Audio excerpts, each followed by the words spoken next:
आपके पार्टी के रहनुमा आसिफ जरदारी साहब सदर पाकिस्तान हैं और शहबाज शरीफ साहब वज़ीर आज़म पाकिस्तान हैं। वो वज़ीर आज़म के नीचे एक कैबिनेट है जिसमें तारक फजल चौधरी हैं, उसमें एक पार्टी है उसका नाम है MQM, और MQM के जो रहनुमा हैं फ़ारूक सत्तार साहब, मुस्तफ़ा कमाल साहब क्या कुछ कह रहे हैं ज़रा सुने। बिलावल भुट्टो जरदारी साहब से मैंने 1.5 साल से मैं वक्त मांग रहा हूँ, हर सेशन में मैंने उन्हें पर्ची दी, और वो है कि हमसे मिलने के रवादार नहीं। जुडिशल कमीशन बनाना किसी के कहने से नहीं बनाएंगे, वो मौसूफ वजीर इत्तलात कह रहे हैं। अबे नहीं बनाओ, अपनी मर्जी से बनाओ यार, और हमारी जिम्मेदारी ले लो, कराची की जिम्मेदारी ले लो। अगर नहीं लेनी तो वफाक के हवाले कर दो, 147 में खुद दे दो या 149 में वो ले लें, बात तो एक ही है। तो पहले मुस्तफ़ा कमाल साहब ने कहा कराची को वफाक के हवाले किया जाए, और अब फ़ारूक सत्तार साहब कह रहे हैं कि बिलावल साहब तो हमें मुलाकात का टाइम भी नहीं देते, तो इसको कराची को वफाक के हवाले कर दें। तो बिलावल साहब के पास इतना टाइम नहीं है? नहीं, देखें जी, बिलावल साहब हमेशा तमाम पॉलिटिकल जमातों को टाइम भी देते हैं, और MQM से मिलने में तो कोई हर्ज नहीं है, ना को पहले था ना आइंदा होगा। जहाँ तक तल्लक है वफाक को कराची टेरिटरी देने का, तो इसका मतलब है फिर कल को हम कहेंगे कच्चे के डाकू हैं, आप बावलपुर भी दे दें, रहीम यार खां भी दे दें, ठट्टा भी दे दें, फ़लाँ जगह भी दे दें, और इस मुल्क में क्या उन लोगों का जी नहीं भरा जो 1 यूनिट के कोई शौक़ नहीं पूरा हुआ लोगों का, सदारती निज़ाम से शौक़ नहीं पूरा हुआ, ज़ियाउल हक़ के रजीम से लोगों का शौक़ नहीं पूरा हुआ, फिर मुशर्रफ के रजीम से लोगों का शौक़ नहीं पूरा हुआ। पार्लिमानी जमहूरियत को चलने दें। अगर लूली लगड़ी जमहूरियत इस पार्लिमान की वजह से या इस आइन की वजह से चल रही है, तो आप एक नया शोशा छोड़ना चाहते हैं। मुल्क ऑलरेडी स्टेबिलिटी तो दूर दूर की बात है। मैं समझता हूँ जो पॉलिटिकल जमातों के अंदर जो शिद्दत, जो पोलराइजेशन है, उसको ख़त्म करने में जो भी उसमें को बढ़ाता है, मैं समझता हूँ इसको नेशनल सर्विस नहीं कर रहा।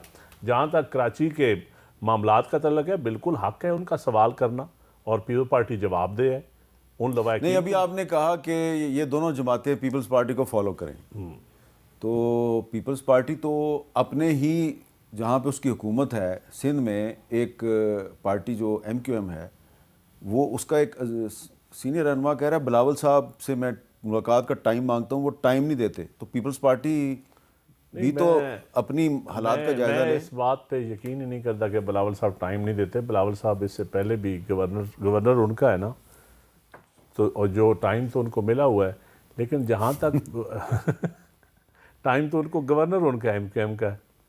तो आप हंसते हैं कि शायद उनका है या नहीं है, इसका फैसला आप कर सकते हैं, मैं नहीं कर सकता। तो लेकिन बात यह है कि सर आप मुझे क्यों फंसा रहे हैं इसमें? नहीं, मैं आप हंसे हैं ना, आप अमूमन जब भी बात करते हैं तो आप हंस पड़ते हैं या अब आपने ये जो बात की है ना, मैं तो बोला ही नहीं, मैं तो सिर्फ हंसा हूँ। अब पूरी दुनिया को पता चल गया कि गवर्नर साहब का MQM से कोई ताल्लुक नहीं। गवर्नर साहब MQM के पार्टी के पुराने लोग हैं, और MQM की मर्जी, वरना हमारा तो जो एग्रीमेंट था MQM की मर्जी से जो मेरी बात सुने, जो पीपल्स पार्टी का और नून का जो गवर्नमेंट के वक्त एग्रीमेंट बना, तो नून लीग का गवर्नर लगना था, नून लीग का बंदा लगना था, ये एग्रीमेंट था। तो ये सिंध के गवर्नर का नोटिफिकेशन भी वैसे ही हुआ है जैसे ये तिरा वाला नोटिफिकेशन हुआ है जी? नहीं, इस नोटिफिकेशन पे तो ये दोनों जमातें जवाब देंगी, मुझे नहीं पता, लेकिन इतना मैं कहूँगा कि MQM की मुलाकात अगर वो करना चाहेंगे तो बिलावल साहब आएंगे, आप करवा दें, जरूर आप करवा दें हैं? बिल्कुल। अच्छा, अब ज़रा आप बताएं ना तारक फजल चौधरी साहब, आप पार्लिमानी अफेयर्स के मिनिस्टर हैं, ये डॉक्टर फ़ारूक सत्तार आपसे क्यों नहीं बात करते? आपके बड़े अच्छे ताल्लुकात हैं बिलावल साहब से, आप उनकी मुलाकात करवा दें। देखिए जी, मैं अपनी पार्टी की लीडरशिप की तो जिम्मेदारी ले सकता हूँ, लेकिन वॉलंटरीली मैं बिल्कुल रिक्वेस्ट करूँगा, बिलावल साहब से भी करेंगे, प्रेसिडेंट साहब से भी, अगर वो मिलना चाहें। देखिए, अगर जो पार्लिमानी जमहूरियत की मेरे भाई ने बात की है, उसका हुसन ये है कि आप नज़रियात अपने अपने रखें, लेकिन मिलजुल के इस मुल्क की खिदमत करने की कोशिश करें। मरकज़ में बैठे हैं, सूबों में बैठे हैं, जमातें अपनी अपनी हैं, अपनी अपनी लीडरशिप के साथ अपनी अपनी कमिटमेंट है, लेकिन जब आप बात आती है मुल्क की, सिस्टम की, सूबे की, इशूज़ की, उस पर बैठ के बातचीत के ज़रिए मामलात को हल करने में क्या हर्ज है? मेरा तो ख्याल में इसमें किसी की नाक नहीं नीचे होती या किसी का शमला नीचे नहीं होता, करनी चाहिए। और अगर वो कह रहे हैं डॉक्टर फ़ारूक सत्तार साहब, ज़ाहिर है वो भी हमारे इत्तेहादी हैं और काबिल एहतराम है, तो मैं आपके प्रोग्राम की वसातत से भी पाकिस्तान पीपल्स पार्टी की लीडरशिप को गुजारिश करूंगा कि ज़रूर उन्हें मिलें, आपके लिए बाइस इज़्ज़त होगा। मैं आपकी बात की तईद करता हूं, बहुत सारे मामला जो हैं हल हो जाएंगे। चलें, मैं भी आपकी तईद करता हूं कि मुलाकात करो भाई, डायलॉग करो। अच्छा, एक और भी इशू है जी, वो पंजाब गवर्नमेंट का एक नोटिफिकेशन है, उस पे भी बड़ी बहस हो रही है। एक तो केपीके गवर्नमेंट का नोटिफिकेशन है, एक पंजाब गवर्नमेंट का नोटिफिकेशन है, और अभी मैंने जिक्र नहीं किया क्या है, और शफकत अवान साहब जो हैं वो बहुत मुस्कुराना शुरू हो गए हैं।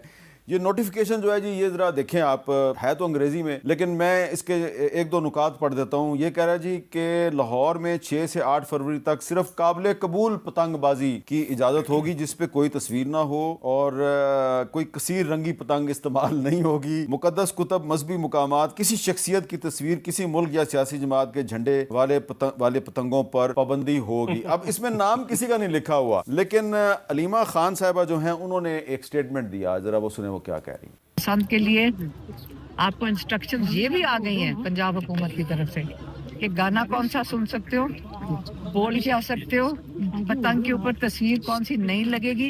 इमरान खान के ऊपर अगर रंग भी नहीं लगेंगे, पाकिस्तान में जो 2 रंग बैन होने वाले हैं वो हरा और लाल है। आप ये गुलामी की कोई हदें होती हैं, आप लोग क्यों कबूल कर रहे हो? अच्छा, लेकिन मेरा सवाल आपसे ये है शफकत साहब कि इतने अरसे के बाद अगर बसंत मनाई जा रही है लाहौर में, तो आप लोग इमरान खान की तस्वीर वाली पतंगें फ़ज़ा में बुलंद करके, तो वो लोग जिन्होंने ये बसंत की इजाज़त दी है उनके रंग में भंग क्यों डाल रहे हैं? मीर साहब, उन लोगों के रंग में रंग आना ही तब है जब उन्होंने इमरान खान की तस्वीर वाली पतंगें उड़ानी है, जब उन्होंने नकदा कोका सुनना है। अब ये बैन करते रहें, इनकी मर्जी है। नकदा कोका जो है ये उसको उस पे क्यों इन्होंने प्रॉब्लम? 85 या इससे ज़्यादा गाने बैन किए हैं, उनमें कोई ज़ूमानी फ़िक्र हैं, चले होने चाहिए ऐसे जो वाहियात किस्म के गाने हैं वो बिल्कुल बैन होने चाहिए। लेकिन मैं तो देख के मुझे वो नकदा कोका जो है उसमें ना तो कोई ज़ूमानी बात नज़र आई है, ना उसमें कोई वाहियात किस्म की बात नज़र आई है। तो पता नहीं इन्होंने वो नकदा कोका नहीं, उसमें एक कैदी नंबर 804, तो ये तो है ना काबिल एतराज़ बात। अब ये सब ये तो इनके हवाले से है ना। आप पूरे 24 करोड़ तो नहीं मानते इसको कि कैदी नंबर 804 जो है ये काबिल एतराज़ बात है। अब आप देखेंगे कि इमरान खान की तस्वीर वाली पतंगें भी उड़ेंगी और उड़ेंगी और ये नोटिफिकेशन कह रहे हैं आप नहीं कर सकते। मैं तो आपको बता रहा हूँ जो होने जा रहा है, मैंने तो नहीं उड़ानी। अब मुझ पे कोई और FIR ना हो जाए। हाँ ठीक है। लेकिन लोगों ने उड़ानी, शफकत अवान साहब ने नहीं उड़ानी पतंग, इन पे FIR नहीं करनी। इसलिए लोगों ने सब्ज़ और जो लाल है वो पतंगें भी उड़ानी है, इमरान खान की तस्वीर वाले भी उड़ानी है, और नकदा कोका तो लोगों ने सुनना है। अच्छा। तो इसलिए इसके लिए नहीं, लेकिन अगर आप लाउड स्पीकर पे सुनाएंगे तो उससे हो सकता है किसी का मैं तो लोगों की बात कर रहा हूँ। हाँ, ये वो बात ठीक है कि चलें जाती उम्र से थोड़ा दूर ये सारा कुछ हो जाए तो फिर ठीक है।